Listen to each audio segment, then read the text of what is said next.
38 worshippers abducted from a Christ Apostolic Church in Iruku have now been released. According to Aid Bayo Onanuga, the DSS and the military reportedly contacted the bandits to negotiate their release.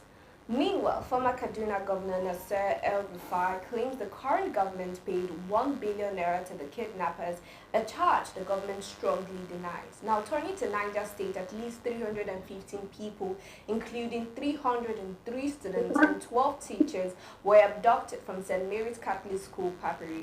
About 50 pupils have escaped and reunited with their families, but the school principal, according to Bayo Onanuga, is refusing to cooperate with security officials in search and rescue efforts. The Niger State government has now launched a probe into what went wrong, especially after ignoring earlier DSS intelligence warnings. The Catholic diocese counters, saying they never received a security alert and calling suggestions to the contrary propaganda. Now we'll take a look at a video from Fowles, a Nigerian musician who has come out to decry the rising insecurity in northern Nigeria before we return to the studio.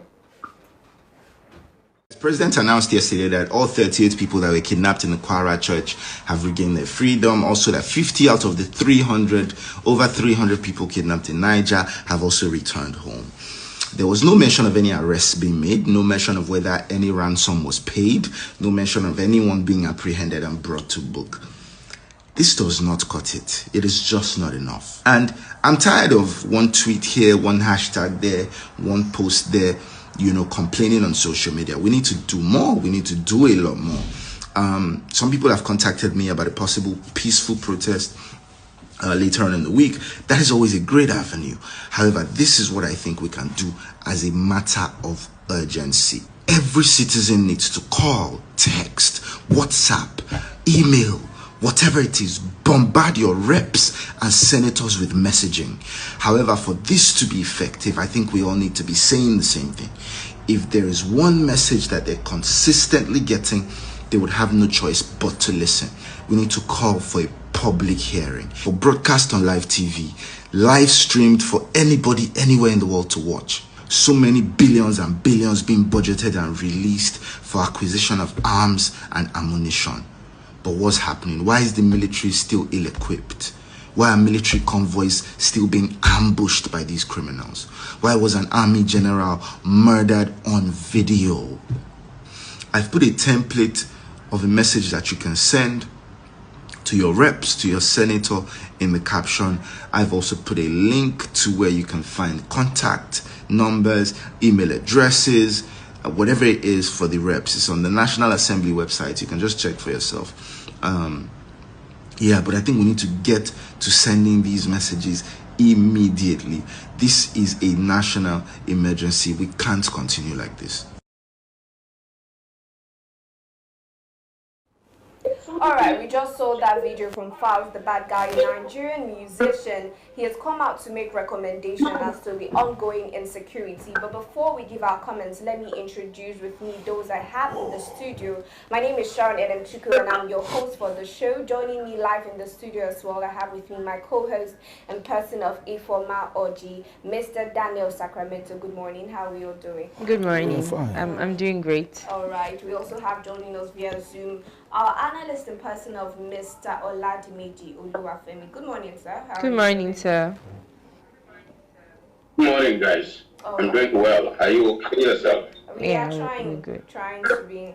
Now, we just saw that video from Fowles the Bad Guy and we saw the recommendations. He also mentioned the fact, 3 things actually, which I found interesting. The fact that he re-echoed our thoughts from Active Citizens Parliament yesterday that even though we've seen the rescue of the 38 worshippers from CAC in Kwara State, we're yet to hear news about prosecution or arrest of these bandits, and especially how this rescue, how they went about that particular rescue. You also mentioned the fact that some people reached out to him for a possible peaceful protest against the rising insecurity, and finally sending out their House of Reps numbers or senators numbers to people so they can send them a message as to what they are trying to do regarding the insecurity in northern Nigeria. But let's have your take briefly, Mr. Oladimeji.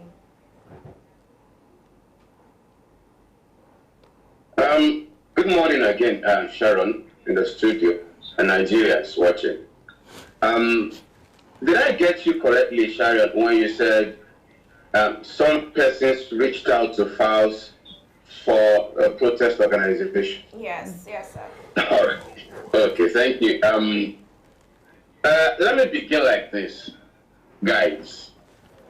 I have a problem with people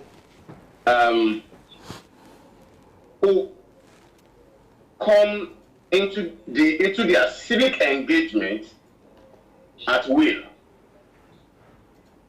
The problems of Nigeria did not stop, had not stopped since 2015. In fact, when vivid growth was interrupted in 2015, the problems of this country had not stopped. But there are some Nigerians who feel vacuum. Of course, that nature abhors, we recognize that. But I have this particular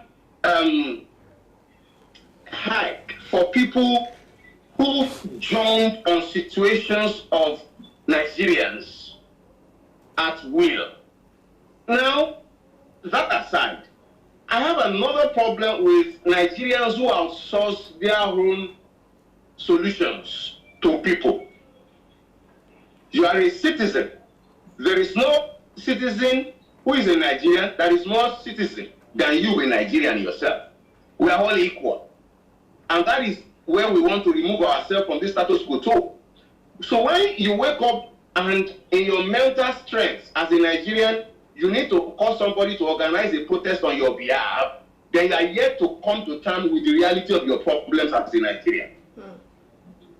As it's where right now, it's a collective problem and a collective solution is required. Okay. Okay. As for files, I would not really dwell on the issue, but I have a problem with people who come, to engage civic space whenever they want or whenever there is a cloud to chase. All right, so you see that is where Fowles the bad guy is approaching the matter from, that he is just addressing it out of his own will whenever he feels it's time for him to involve himself. Is that what we're getting from you, sir? Yes, that's the Nigerian problem. We've not been discussing Nigerian problem every day and night since before even the escalation of this genocide. Where were these people? All right. Now, all right, before we get our takes on this matter, let's also hear from Bayo Nanuga on what he describes as the Nigeria's government approach, the non-kinetic approach to the security threats we have currently in Nigeria. And then we'll return to the studio. Move on from there. What do you know for certain about what happened at that Catholic boarding school in Niger State on Friday? And is there now certainty about the number of people who were kidnapped and the number who have escaped? Well, the 51 people or students who the Catholic bishop, the Khan chairman in Niger said had been, I use the word recovered. They were not captured by anybody. I learned when the bandits came in the night, the students were running helter-skelter, and some of them just nearly ran back to their homes and to go to their parents. So when they first gave the figure of 200, they nearly said 215. Later they said 315, and then later they now say, oh, they've seen 51. They said 50, but the figure goes that they have 51 of them had been reunited with their parents and so on. As for the movement, up to now, the authorities, they are in the dark as to how many people are really missing. The Niger State government or governor asked for the list of students that are missing. Up to now, I don't know what kind of game that the Khan bishop or the Khan chairman in Niger is playing. They are not collaborating with the government. I don't know why they are doing that. Well, that's inexcusable, isn't it? Yeah, I don't know why they are doing that. And even the security men, they don't know why they are doing that. Why they are not releasing the names. They want to know how many people are really missing. But as of now, nobody really knows, because the Khan bishop we still call him bishop. He was a bishop, but the CAN chairman in Niger actually told the principal of that school not to talk to the security people. So that is what is happening in Niger. In fact, today, if you read the paper, the governor was saying that nobody is sure what's really happened in that place. And that as of now, it's all speculation that students are missing. Because I said they are not releasing the figure. They are not releasing the names of the people, that the students that are missing. The Nigerian government is still saying that there is speculation about the Niger situation, about the students that were missing, because from Bayo Nanga we're hearing that the school, St. Mary, the principal, has not come out with a list of students that went missing and the actual number of students that went missing, and because of that it is still a speculation for the Nigerian government. Now I would love to take your perspective, Ifoma. Let's take a look at what Bayo Nanuga said in this interview with Arise. Okay, I actually want to offer my own opinion as to what Fowl said and what Mr. Oladimeji said before I come over. Yeah, so Mr. Oladimeji, I think maybe to an extent you didn't really understand, or you've not really maybe checked some of Fowl's his videos on social media, because if there is somebody that have been coming together since 2020, okay. So okay. Now, exactly. If there is anybody that I know that have actually stood, okay, no problem. Let me just offer my opinion. Now, if there is anybody that have stood against the impunity in Nigeria, is actually Fowls. He has come out. He has decried about a lot of things going on in Nigeria. He has condemned the government, and to an extent, to a very large extent, I support what he said. We've done a lot of peaceful protests. What result did we get from there? Tear gassing and, mass shooting. We remember the case of Lekki Tollgate. We remember the recent one, then Nnamdi Kanu, how people were being tear gassed, and numerous protests. So this particular time, we are trying to re-strategize. You can see that he's offering another perspective as to how to. Let me just. Are you going to talk to? Okay. Disconnected from you. I think I understand what you're saying. I understand perfectly what you're saying, but I just want to. Think you understand the problems of this country. I understand. Your government is not interested in you at all. I understand that the government is not interested, but at the same time, we cannot just fold our arms and not do anything. This is something, an opinion. 50,000 kids are roaming the desert as of yesterday. 50,000 kids that have closed down IDP camps against. Okay, Mr. Sacramento, if you can hear me clearly, let's let Ifoma make her point so that we can get that of Mr. Daniel. Okay, so as I was saying, I think maybe we could actually try this approach. It might work this time around, even if I know that the government of the day does not care, but we can't stop, we can't give up hope on trying to fight for our rights and secure lives of and properties of people. Exactly. That aside, and then to the Bayo Nanuga's speech, it looks, or it may seem as though that he doesn't have a perfect picture of what happened in what was Niger State. He doesn't even have the figures, how many people were kidnapped. And from what he said that the school authority and the bishop in the school refused to collaborate with the security agencies to get data or intelligence on exactly how it happened. No, I get what you're saying, right? And that is exactly what we saw in the video of Bayo Nanuga saying all of those things. Now, you've also come out to say that specifically for Fowls the Bad Guy about his involvement with the plight of Nigerians. Now, Mr. Daniel, as briefly as possible, as we move over to Niger State, where we are seeing the principal of Niger State speaking up as to what exactly happened on the day these students were kidnapped. Let's get your take on the recommendation so far and from what Bayo Nanuga has said. Okay, from what Bayo Nanuga has said is that there has been a disconnect. Everybody is trying to play safe, and do I say they're playing the ostrich game there? Truth, if what Bayo Nanuga is saying is true, then the Catholic Church are not doing the right thing, because there must be a full Catholic school. Yes, they are not doing the right thing, because as it stands now, the presidency is very much interested in the case of abduction. There, they need to give the full-fledged details of the people that were kidnapped and the names of the students. Then they will use it to cross-check how many students were able to escape. They said 51. You know, so everybody has to come to a round table to have the rightful information to work with. Then talking about what's it called? Is it the foul situation. You see, whenever you appear in a burial, maybe a man died and everybody is saying, pointing fingers, saying the wife killed him, or the other people are saying that it's the brothers that killed him. Everybody is correct, because they have maybe one knowledge or thereabout. Where am I driving to? I'm driving to in the sense that Mr. Ladmeji is saying how many times the politician. Yes, he's correct. He's correct. Then what Fowles as well is trying to do is to know if there's going to be a remedy. That's what he's trying to do. So it's not a bad idea. And Mr. Ladmeji too is not wrong, because these are things we've been seeing, and so many of them, once they get to that place, they cut everybody off. So it is true.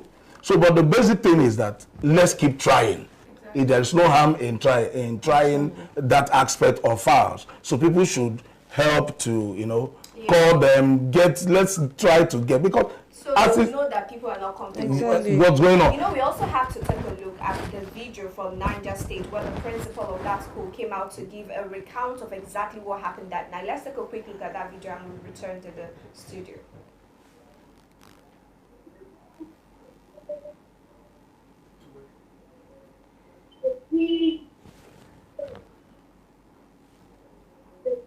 Around 1 o'clock in the morning, a large group of armed bandits, as they're termed in Nigeria, arrived on motorbikes and with vans, and very orderly went from dormitory to dormitory collecting the children, tried to get to the convent but didn't manage to breach the convent, but took as many children as they could. We thought that many children had actually escaped into the bush. They had ran, but they too were caught later. 315 people were kidnapped. 303 of them are children, some from the primary school, some from the secondary school, along with 12 staff, 4 female staff and 8 male staff.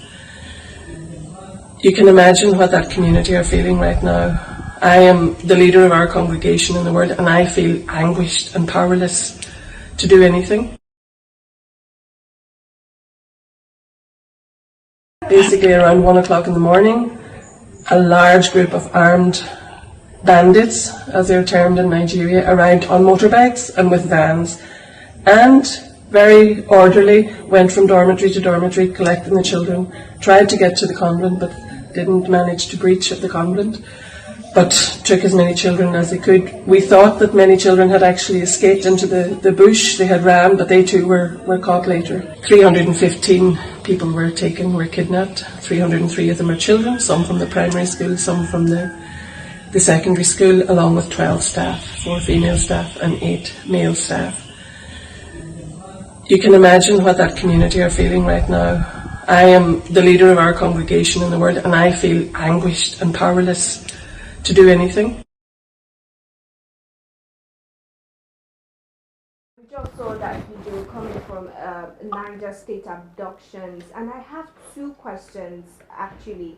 It is from what Bayo Nanuga said. Really, he said when he was asked about the bandits, if they were apprehended, if they were arrested, he said that he couldn't give us much detail on that, as he didn't want to reveal what the security apparatus in Nigeria is currently doing. And also, he also talked about the fact now, when he was asked the question, that why was it that, how did they go about even rescuing those kids? And he said that they made contact with the bandits. And he was asked again, does it mean that there is a clear communication between the Nigerian government and the bandits in the area. And he also answered to that, saying that the security agencies knows all the bandits handling or terrorizing a particular area, and they would not want to attack so that they wouldn't cause casualties because they have Nigerians in their custody. Now my question is, number one,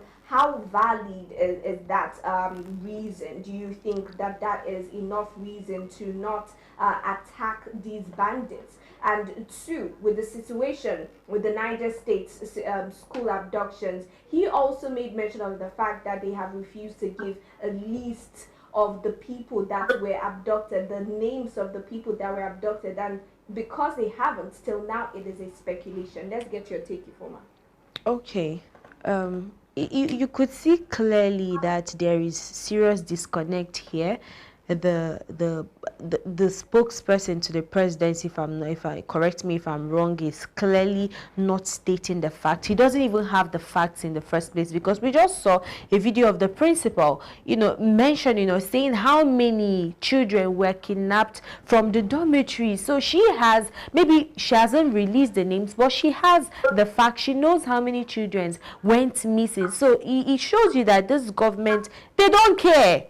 They don't really care. They just go to social media and then they could literally say anything they want without considering the people they are hurting, their feelings. The families are watching this and they'll be like, is it not the same principal that have given us data? How is it that the government is saying a different thing? It's to tell you the kind of government that we have. And as regards to the other question you asked, please can you reiterate? About Nanuga saying that the bandits cannot even attack the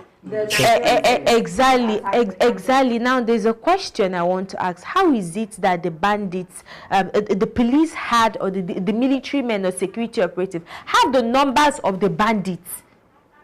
There is something is missing here. We're not really understanding something here. When he was asked, how did they rescue the Kwara church members? He said they made contacts with them, and he was also asked was any money paid, and he said no. And this is because they know, that's the bandits now know the implications of not adhering to the plea of the government, which means that they might bombard their base. So that is also what he Sharon, said. how is it that they have contacts of these terrorists and they've not ended them up to date? How is it that they know how they operate, they get intelligence on how they operate, and they've not ended them by this time? Is it when they clear the entire Nigeria that these people will take the right action against this banditry? Let this whole thing stop. I told you one time on this table that these security people, this government know about these bandits. It's as if they feed in the same plate with these people. They know about these things. They are the ones. At this point, I'm going to say there's possibility that is this government that is orchestrating this whole thing, because it's not making sense. How is it that you get to the numbers of bandits and we've not ended banditry in Nigeria? Now let's get your take, Mr. Olajumoji. I've been laughing because I'm happy that we are still in the studio while Ifeoma walks herself back from confirming to us that our politicians are not interested in us at all. All right. Having said that, Sharon, it's unfortunate that we are in this kind of contraction right now where things are wrong and we normalize them as though they are human lifestyle. Onanuga lied from both sides of his mouth. You rescued 38 people and you did not confirm arrest nor kill. Okay, bandits just handed over from their goodwill because you threatened them that they will soil the relationship. I don't think Onanuga played back that recording of the press to himself. I think one person. So that you threatened the first of all, Sharon and Ifeoma, this is not a situation of banditry. This is terrorism. I will not be part of the bandwagon of people who will dissuade Nigerians and sway them with narratives. This is terrorism, Islamic political terrorism. And the truth must be said. You have contact with them, but you threaten them, and then from their own, knowledge, they sat and said, oh, don't let us spoil our business relationship with the federal government of Nigeria. Release the 38. Mr. Olajimeji, I don't think these people respect the intelligence of Nigerians when they roll out this rubbish. It is very, very sad to hear things like this, especially on national television, where the entire world is watching, and you make such proclamations. But let's get your take briefly, Mr. Daniel, so that people can actually go to seeing the video whereby Onanuga was saying these exact things. Well, it's quite unfortunate where we are, like I was saying. When you were saying these people have contacts of banditry, I said this 10 times with that number. Even yesterday I said it here. I said this is a political arrangement. The same way they arrange themselves to destabilize the government of Jonathan. Whatever goes around comes around, and that is what is happening. Now, talking about how these guys were rescued, there is no time to pay ransom. They know. But if you are expecting the government to come and tell you that there was a ransom that was paid, then you should think they are not going to tell you that. Now, another thing is that they can't attack when there are hostages. One, because we don't have the intelligence. They might go there and it becomes a collateral damage, where both the people you are coming to rescue, all of them will maybe be executed. So it's better they use what they use, the modus operandi they use to get the. So after that, what happens next? If this is the case, after that, what comes next? Can make a call now. The security can make a call to the bandits and ask them to release people. Does it mean that prior abductions, right? Is it that the Nigerian government has not reached out to these bandits? No. Let me tell you. You see, this banditry has become a business. I told you this. There are people who are in charge. There are people who are controlling areas, who knows the bad people that entered. So definitely they will call. Maybe you don't understand. Now, what they do normally, let me tell you, what they do normally is this. Most of the times when there is a kidnap or an abduction, the police or the DSS will ask you to play along. They will get a money that is marked, and you will use that money to pay ransom. They will now trade that money. That's how they operate. So you mean that we are still waiting for their arrest? No, definitely, let me come. This has become a national disgrace. Let me tell you, that's the truth about it. So now everybody now knows where they belong. Nigerians have seen how this government is operating. Security operatives, new security chiefs, how to write their name in gold. Otherwise, they will still go down the way other people are going down. That's one thing you must understand. So the most important thing now is they've gotten the people back home. How they got them, they are coming out quietly now to tell. But I'm just telling you systematically how DSS, these people, they normally are. But they say they will not release it. They have rescued they would arrest after they have rescued the people that they abducted. Now, is that what we're getting from? And you know that these guys, they normally use these human beings for shield. Yes, he said. They did that. There's something. Likewise, I get that we have different, I see Mr. Olajimeji has a lot to say on this thing, but we are saying all of this because we have watched that video. Let Nigerians watch the video as well and decide for themselves what exactly they can make out from what Onanuga is saying.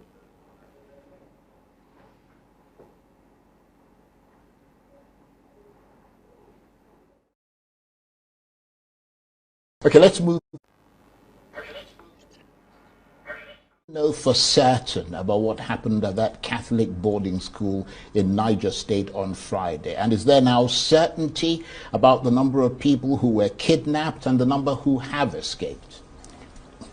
Well, the 51 people or students who the the Kanu chairman in Niger said had been, I use the word recovered. they were not captured by anybody. I learned when the bandits came in the night, the students were running helter-skelter, and some of them just nearly ran back to their homes and to go to their parents. So when they first gave the figure of 200, they nearly said 215. Later they said 315, and then later they now say, oh, they've seen 51. They said 50, but the figure we go is that they have 51 of them have been reunited with their parents and so on. As at the moment, up to now, the authorities, they are in the dark as to how many people are really missing.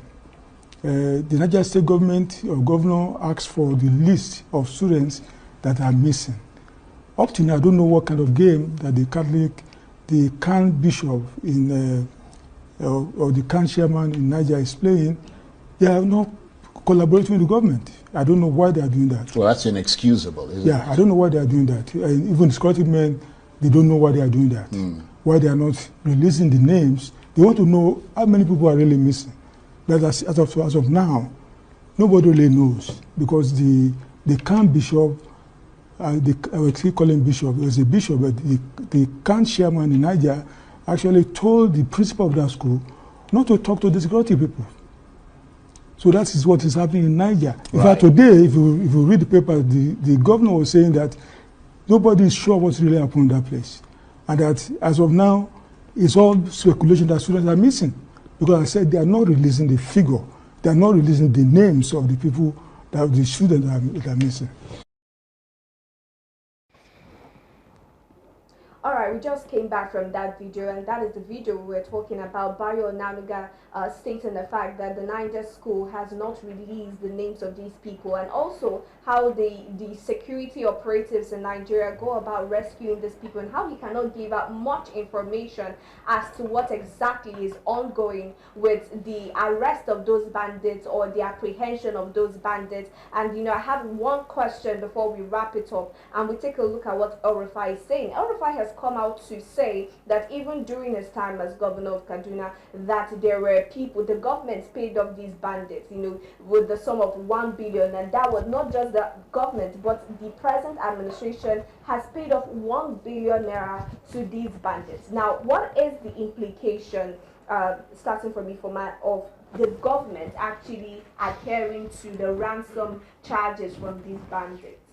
It's actually emboldening more criminal activities by these people. When I remember, it's the same El Rufai that said that a bandit or a repentant terrorist is a dead one. I remember he made that comment. So I was surprised to hear this particular one coming from him. But that aside, I don't think these people should be given any form of ransom. Why are we petting these people at the back? Why are we patting them at the back? Jesus, people are going through pain. People are going through agony. People are dying. Why are we shaking hands with these people? Please, somebody should really make it make sense. Is it not time for us to stop this whole thing? Is it not time for us? Let the entire interview stop. We don't want interviews. We need action.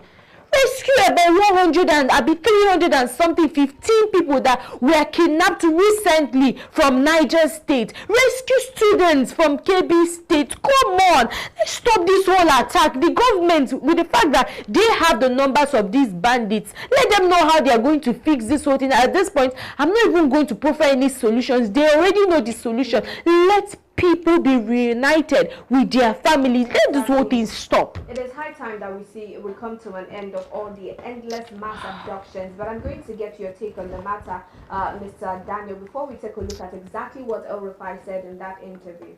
Well, I'm not so. I wouldn't want to be interested in El Rufai's words, because El Rufai is part of the problem. But these were people that formed allies to destabilize the government of Jonathan.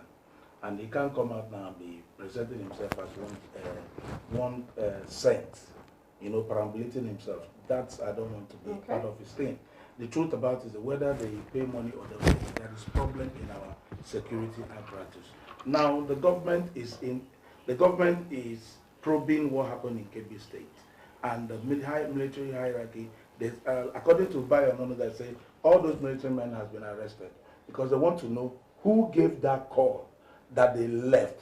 Okay, so for the Kebbi attack, yes, now the military, there has been arrested. Those military people that were in the school, the 30 minutes as they left, they were not supposed to leave that place because there is already an intelligence report from the DSS that schools are about to be attacked. So definitely, well, as it stands now, who made that call? Who asked them to leave? Because it's very, very paramount to know where you're coming from, so that you're able to know where you're going to. Now, another thing is this. I want to say it. If Bayo Nanuga says that there has not been any cooperation between the Niger school and the security, please let the school do the needful. And you remember, Bayo Nanuga said again that schools were asked to be shut down, but these particular ones, they refused. This was the same thing that happened in Meduguri when Chibok girls were taken away. Because there was a security report. Shetima, who was the governor there, was asked every schools in Meduguri should be shut down. They refused because at every point in time, these people have political thing that they are using to do business. So what we are saying in essence is this: let there be a state of emergency in our security system. Anybody who is sponsoring these guys should be taken down with immediate effect. There shouldn't be any needs of pampering anybody, because if you strike the shepherd, the sheep will scatter. But when you keep pampering the shepherd because they are the ones that you want to use for elections, then this is the excuse me, this is going to be the proceeds of having association of flocks of criminals. You are harboring them in the name of politicians. They are the ones supervising this act. They are the ones, because so many of them, then again, these people that say they are repentant Boko Haram that you are bringing into the military system, I pity Nigeria. I pity us. More allies. Let me tell you, you are doing more. You are doing a dangerous. It's better when you de-radicalize them or whatever you call it. Give them money to go and do business. Let them leave our country. Instead of joining them. Instead of bringing them into our security system. Which is supposed to, because when you hear Bayo Nanuga speak or spokespeople to the presidency, they treat security details as classified. It's classified. Bringing people who we know are former bandits or who we know are terrorists into this supposedly classified security detail is exposing Nigeria in ways that we are not prepared for. Now, this is where we're going to call it a wrap, and we're leaving you with the video from El Rufai talking about the fact the Nigerian government pays off these bandits and in fact pampers them behind the backs of Nigerians. Thank you so much for watching. If you're watching for the first time, this is Morning Pulse, so we'll see you later today. Do have a good morning. 3 service chiefs that served in Kaduna under my watch. One of them is still alive. Farouk Yahya was chief of army staff. He was GOC in Kaduna. I saw him yesterday at a wedding. You can call him, bring him to this program and ask him what we did. What I will not do, okay, is to pay bandits, give them monthly allowance, or send food to them.